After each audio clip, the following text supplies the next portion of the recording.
Hello, नमस्कार, नमो नमः, सुप्रभात।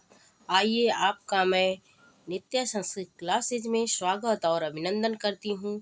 आज हम लोग पढ़ेंगे जो यूपी टेट और सी टेट, ये सी टेट की क्लास चल रही है और सी टेट के क्लास में जो पद्यांश और गद्यांश से जो प्रश्न पूछे जाते हैं वो प्रश्न को गद्यांश को हम किस प्रकार से पढ़ें और कैसे उसका उत्तर बहुत ही आसानी से ढूंढ कर दें और वो उत्तर हमारा बहुत सही हो, मतलब कम समय में उत्तर ढूंढें और उत्तर सही हो। तो चलिए ये देखते हैं कैसे हम उत्तर को लगाएं, कैसे हम उनके आंसर को ढूंढें और लगाएं कि वो हमारा आंसर राइट हो। ठीक है, तो सबसे पहले हम पद्यांश दिया हुआ है उस पद्यांश को पढ़ेंगे। तो चलिए आइए मेरे साथ मिलकर आप भी पढ़िए। सबसे पहले कैसे लिखे, देखिए क्या लिखा हुआ है। तो आश्वानाम लक्षणम बेगो गजाननम लक्षणम मदः चातुर्यम लक्षणम स्त्रीणाम उद्योगो लक्षणम निरूपणाम नैनम छिद्यन्ति शास्त्राणि नैनम दहति पावकः न च नैनम क्लेदयन् तापो न शोष्यति मारुतः क्षमा शस्त्रं करे अस्य अर्जुन दुर्जन किं करिष्यति अत्रीणे पतितो वहीं स्वमेव पश्याम्यति अजीर्णे भेषजां वारि जीर्णे वारि बलप्रदं भोजने च अमृतं वारि भोजान्ते विषप्रदम् ददाति प्रतिगृह्णाति गुहां ख्याति पृच्छति भुङ्क्ते भोज्यते चैव षड्विधं प्रतिलक्षणं विकृतं न चैव गच्छन्ति संगदोषेण साधव आवेष्टितं महासर्पे चन्दनं न विषायते। तो इस प्रकार से सबसे पहले हमें गद्यांश को पढ़ना चाहिए और गद्यांश और पद्यांश डेली, क्योंकि हमारे एग्जाम में गद्यांश और पद्यांश से प्रश्न कम से कम 10 प्रश्न तक आते हैं। ठीक है, 10 में किसी का पर्यायवाची पूछा जाएगा, किसी का विलोम पूछा जाएगा, वो गद्यांश में से ही शब्द देकर पूछा जाएगा कि इसमें से पर्यायवाची बताइए, विलोम बताइए और इसका अर्थ क्या होगा, इसकी मीनिंग क्या होगी, मतलब अनेक प्रकार से प्रश्न पूछे जा सकते हैं। एक गद्यांश दिया रहेगा या पद्यांश दिया रहेगा। तो सबसे पहले हमें क्या करना चाहिए, तो सबसे पहले हमें गद्यांश को एक बार पढ़ लेना चाहिए और गद्यांश को पढ़ लेने के बाद फिर उसके उत्तर को ढूंढना चाहिए। देखिए उद्योगों केषां लक्षणम, तो अभी हमने सबसे ऊपर ही लाइन में पढ़ा हमने फर्स्ट श्लोक में कि उद्योगो लक्षणम नृपाणम नृपाण अर्थात उद्योग लक्षण राजाओं का है। तो देखिए ऑप्शन में है अश्वानाम गजानाम स्त्रीणाम निरूपणाम। तो ऑप्शन नंबर हमारा डी राइट होगा, निरूपणा। कभी भी अपने मन से, सी टेट का यही रूल है कि कभी भी अपने मन से उत्तर नहीं ढूंढना। जो गद्यांश में दिया गया है वही उत्तर आप लगाएंगे। ये नहीं कि गद्यांश का अर्थ कुछ और है और आप पढ़े उसको कहीं और है, उसका अर्थ कुछ और निकल रहा है तो हम वो उत्तर लगाएं, नहीं। उस जो गद्यांश में दिया हुआ है, सी टेट जो गद्यांश में अलाउ किया है, जो दिया है वही उत्तर आप ढूंढकर उसमें लगाएंगे। ठीक है, बाहर से नहीं। तो उद्योग किसका लक्षण है, नृपाणाम मनुष्यों का, अश्वों का, बेगों गजों का मद स्त्रियों का चातुर्य लक्षण होता है। ठीक है, चलिए अगला प्रश्न देखते हैं। आपः पदस्य पर्यायो भवति, देखिए पर्यायवाची भी पूछ दिया गया। तो आपः पदस्य पर्यायो भवति घट कि पट कि सर कि जलम। तो आपः मिस होता है जल, आपः मिस होता है जल। ऑप्शन नंबर डी राइट हुआ, आपः मिस जल। घट मिस घड़ा होगा, पटह मिस वस्त्र होगा और सरह मिस होता है सरोवर और जलम मिस होता है जल। ठीक है, तृतीय श्लोके अग्नि इति पदस्य स्थाने क शब्द प्रयुक्त। अग्नि पद के स्थान में श्लोक में कौन सा शब्द प्रयोग किया गया है, तो अभी श्लोक देखिए कि अग्नि पद के स्थान पे क्या प्रयोग किया गया है। तो देखिए अत्रिणे पतितो वही जो शब्द आया है ये इसका अर्थ अग्नि ही होता है। तो अग्नि के स्थान पे देखिए ऑप्शन नंबर सी राइट होगा इसमें, देखिए वस्त्रम दिया है, नहीं होगा, इसको सबसे पहले कट करिए। शिरस्त्राण, सबसे पहले आप कैसे आंसर को ढूंढेंगे कम समय में, तो जो आंसर नहीं हमारा है उसको कट करते हुए चलिए। शिरस्त्राण नहीं होगा, काष्ठम नहीं होगा, काष्ठम इस लड़की लकड़ी होता है, ये भी नहीं होगा, इसलिए एक ही ऑप्शन बचा सी, ऑप्शन नंबर सी राइट हुआ। ठीक है, इस प्रकार से अगर आप करते हैं तो आपका सभी आंसर, सभी उत्तर सही होगा। ठीक है। भोजयान्ते किम विषप्रदम, भोजन के अंत में कौन सा विषप्रद होता है? वारी होता है कि फलम होता है कि पेय होता है कि मिष्टान होता है? बताइए। तो भोजयान्ते, देखिए भोजयान्ते इसमें क्या दिया हुआ था कि वारी भोज्यांते विषप्रदम। देखिए वारी भोज्य पढ़ने का, अगर एक बार इस श्लोक को पढ़ लिया जाए तो पढ़ने का यही फायदा होता है कि कहाँ पे हमने क्या पढ़ा था, वह हमारा प्रश्न क्या पूछा जा रहा है, हम तुरंत उसके आंसर को गद्यांश पद्यांश में ढूंढ लेंगे। तो वारी भोज्यांते विषप्रदम, तो वारी भोज्यांते, तो भोज्यांते किम विषप्रदम, तो वारी, ऑप्शन नंबर ए राइट होगा, वारी। देखिए फलम भी है, पय, पय मिस होता है कि, पय मिस दूध होता है। ठीक है, पय मिस होता है दूध। चलिए मिष्ठान मिस मिठाई। अगले प्रश्न में चलते हैं। अगला हमारा प्रीति लक्षणम कतिविधम, प्रीति लक्षणम, प्रीते लक्षणम कतिविधम, षड्विधम, दशविधम, द्विविधम, चतुर्विधम। तो हमने गद्यांश में पढ़ा था कि प्रीति लक्षणे षड्विधम, ऑप्शन नंबर ए राइट होगा, षड्विधम। प्रीति अर्थात दोस्ती या मित्र के 6 लक्षण होते हैं: देना, ग्रहण करना, रहस्य बताना, पूछना, भोजन करना, भोजन कराना। अगला है संग दोषेण विकार कुत्र न भवन्ति, पुष्पेषु, फलेषु, साधुषु, पत्रेषु। तो ऑप्शन नंबर इसमें सी राइट होगा, साधुषु। और अगला है सर्वाधिक समीचीन विकल्पम चुत्वा निम्नलिखित प्रश्नानाम उत्तरम दीयताम। करें कि सर्वाधिक उचित विकल्प का चयन करके नीचे दो जो प्रश्न दिए गए हैं उनका उत्तर दीजिए। तो प्रश्न क्या है? तृतीय कक्षाया शिक्षिका प्रत्येकम शब्द से शुद्धोच्चारण ध्यानम ददाति, यह सा किम विक्षुतम इच्छति। करें कि तृतीय कक्षा की जो शिक्षिका है प्रत्येक शब्द का शुद्ध उच्चारण करने में ध्यान देती है, वह किस कौशल का विकास करना चाह रही है, उसकी इच्छा किस कौशल का विकास करने में है।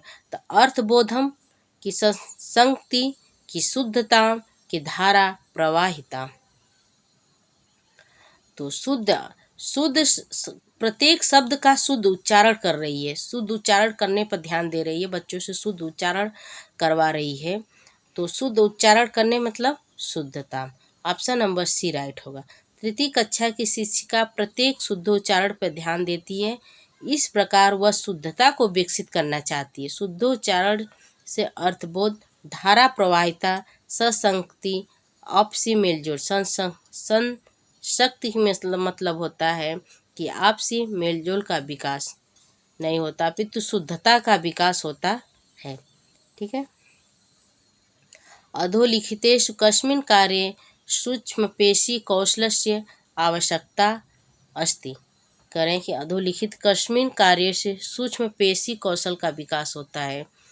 तो फाइन मोटर स्किल, आपने सीडीपी में पढ़ा होगा कि फाइन मोटर किसे कहते हैं। तो आरोहेण, लेखने, कुर्दने कि पठने। बताइए। आरोहण मतलब कोई चीज को, बताइए इसमें कौन सा आंसर राइट होगा। तो सूक्ष्म लेखन, जिसमें कम से कम शक्ति का प्रयोग किया जाए, तो कौन सा होगा? ऑप्शन नंबर 20 में राइट होगा, लेखने। कूदने में अधिक शक्ति का प्रयोग होगा, पढ़ने में, और आरोहण मतलब चढ़ने में तो सबसे कम शक्ति का जो प्रयोग होता है वह लेखने में। सबसे हमारी मांसपेशियां कम यूज की जाती हैं किसमें? लेखने, लिखने में। सूक्ष्म देशीय कौशल हमेशा कार्यकलाप पर आधारित होता है। देखिए इसकी विकास प्रक्रिया बचपन से ही आरंभ हो जाती है। इसकी विकास जैसे जैसे हमारी मांसपेशियां बढ़ती जाती हैं, हाँ, वैसे इसका विकास होना शुरू हो जाता है। सूक्ष्म पेशी कौशल अधिक सूक्ष्म गतिविधियों से संबंधित है, अर्थात जैसे अंगुलियों का कौशल। इस प्रकार लेखन कार्य में सूक्ष्म पेशी कौशल की आवश्यकता होती है। ठीक है, तो ये प्रश्न आप लोगों ने अगर सीडीपी पढ़ा है, सीडीपी तो ज़रूर आती है, पढ़ना ही है। तो सीडीपी में इसको बहुत अच्छी प्रकार से व्याख्या किया हुआ है। ठीक है, प्रतिपुष्टि अस्ति। प्रतिपुष्टि मतलब फीडबैक क्या होता है।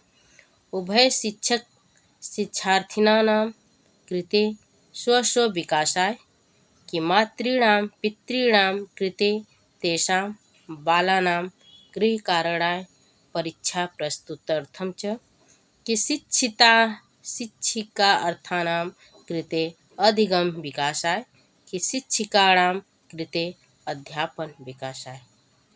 बताइए, प्रतिपुष्टि किसे कहेंगे।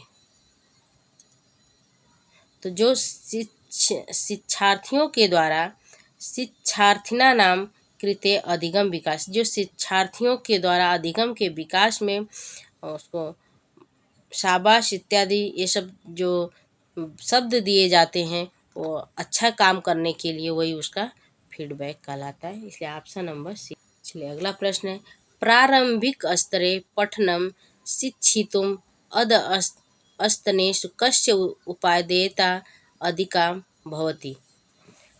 पुस्तकानां बोधपाठनानां कि द्विपार्श्वीय रेखा चित्रणानां। क्या होगा।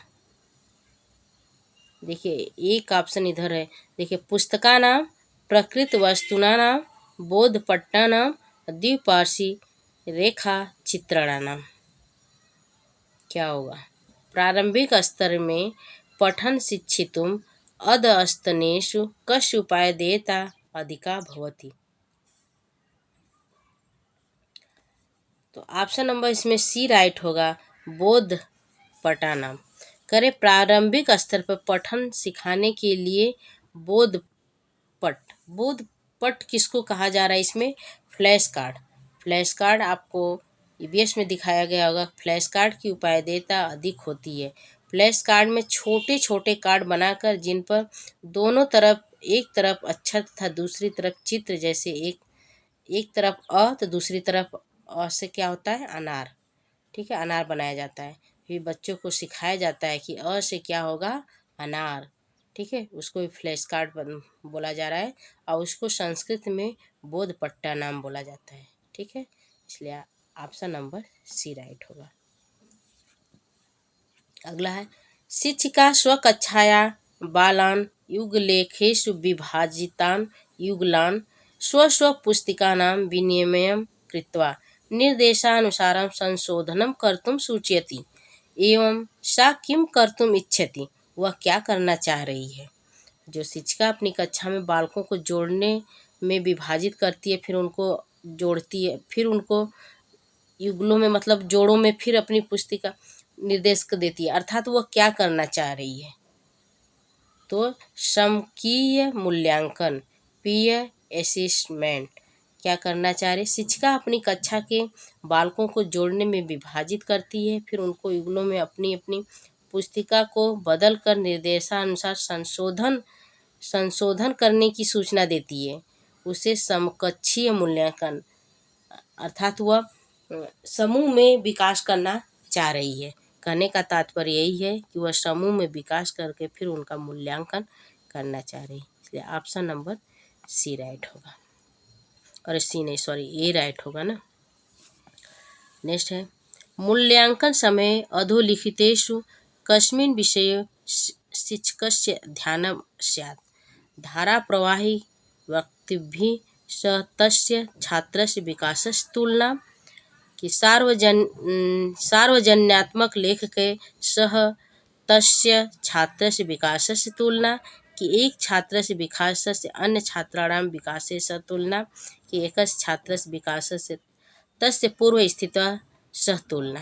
करें कि मूल्यांकन के समय में जो किसी शिक्षिका का ध्यान किस पे जाना चाहिए, धारा, उसकी धारा प्रवाह की बोलने पे, कि साथ में धारा प्रवाह जो छात्र उसके साथ मिलकर बोलते हैं उनका विकास होना है। कि सार्वजनिक लेखन, जो सार्वजनिक लेख लिखते हैं साथ में उसका विकास की तुलना है। तो मूल्यांकन में क्या होता है, मतलब कहने का तात्पर्य है। तो मूल्यांकन शैक्षिक प्रक्रिया का अभिन्न अंग है। इसमें छात्र के शारीरिक, मानसिक, सामाजिक तथा नैतिक गुणों का मूल्यांकन सम्मिलित रहता है। ठीक है।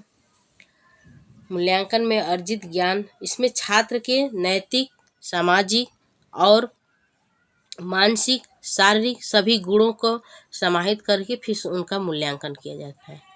थे एकस्य छात्रस्य विकासस्य तस्य पूर्व, यह किसी एक छात्र, सबसे पहले किसी एक छात्र का किया जाता है। ठीक है।